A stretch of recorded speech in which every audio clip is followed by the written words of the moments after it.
My name is Henry, and I am 61 years old. On the morning my daughter-in-law told me to hand over my life savings for her unborn child, I stood at the kitchen sink watching the last of the tea leaves swirl down the drain.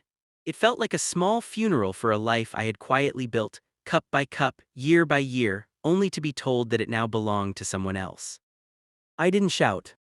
I didn't slam the door. I simply nodded, dried my hands on a towel that had faded with age, and realized something that took me 6 decades to learn. Love does not mean surrendering your dignity.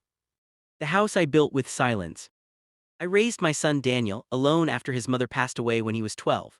Grief doesn't always scream. Sometimes it settles into the corners of your home and becomes the quiet you live with. I worked 2 jobs, morning shifts at the depot, night security at a warehouse. I learned how to cook burnt rice into something edible, how to iron school uniforms in the dark, how to pretend I wasn't tired so my boy wouldn't carry my weight. Daniel grew into a decent young man, not perfect, none of us are, but kind in the ways that matter. When he married Claire, I welcomed her like the daughter I never had. She was bright, ambitious, and spoke with the confidence of someone who believed the world would make room for her plans. At first I admired that. When they moved into my house just for a few months, I told myself family is a shelter, not a hotel. Months turned into a year. The house changed. The living room became their living room. My study became a nursery in waiting. I didn't complain. Old men like me are trained by life to shrink quietly. The request that wasn't a request. The day Claire told me she was pregnant, she placed my hand on her stomach. I felt a soft, distant flutter. My chest tightened in a way that surprised me. A grandchild, a future that would outlive me. That evening, as we sat around the dinner table, Claire cleared her throat. "Henry," she said, smiling the kind of smile that prepares you for bad news. "We've been thinking about the baby's future, private school, a bigger apartment, stability." Daniel nodded, eyes fixed on his plate. And I asked, "And you have savings?" she continued, like she was statting a weather report. "It makes sense to use them for the baby. You've lived your life, now it's time to invest in ours." The room went quiet, even the clock seemed to pause. I looked at Daniel, he didn't look back. In that moment, I felt the slow, unmistakable ache of being reduced from a father to a resource, not a person with needs and dreams, but a wallet with a pulse.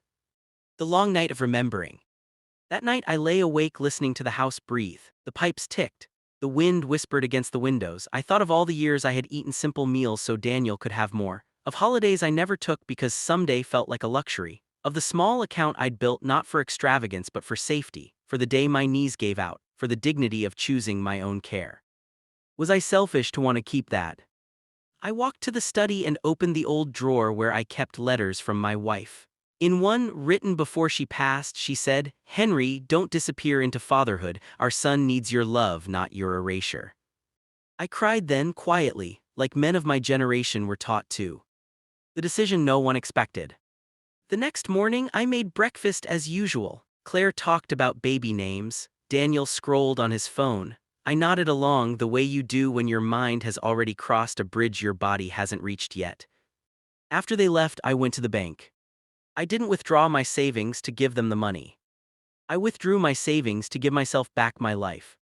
I bought a plane ticket that afternoon, one way, a small coastal town I once dreamed of visiting with my wife. The kind of place where mornings smell like salt and bread and no one knows your past mistakes. I packed one suitcase. I left a letter on the kitchen table. "Daniel, I love you, I always will, but love is not ownership and family is not entitlement. I'm choosing to live the years I have left with the dignity your mother wanted for me. Take care of your child, teach them respect. One day you'll understand this choice." Dad. The silence after the storm. When the plane lifted off, my hands trembled. Freedom is not always loud, sometimes it's terrifyingly quiet.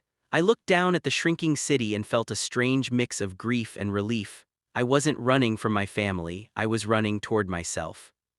In the coastal town, I rented a small room above a bakery. The owner, an old woman named Rosa, greeted me like she'd been waiting for me all her life. I found work helping fishermen mend nets. My hands remembered honest labor. My heart learned a new rhythm. At night, I wrote in a notebook about my wife, about Daniel as a boy, about the things I had postponed for later. The notebook became a conversation with the parts of me I had neglected. The call that changed the air.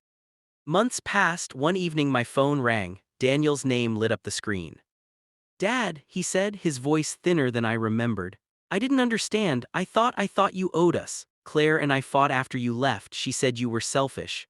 But when the baby came and I held her, I realized how heavy entitlement is. I don't want my daughter to grow up thinking people exist to serve her."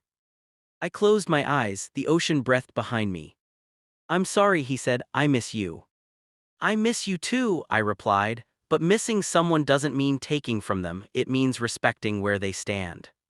We spoke for a long time, not as father and son bound by obligation, but as two men learning humility at different speeds.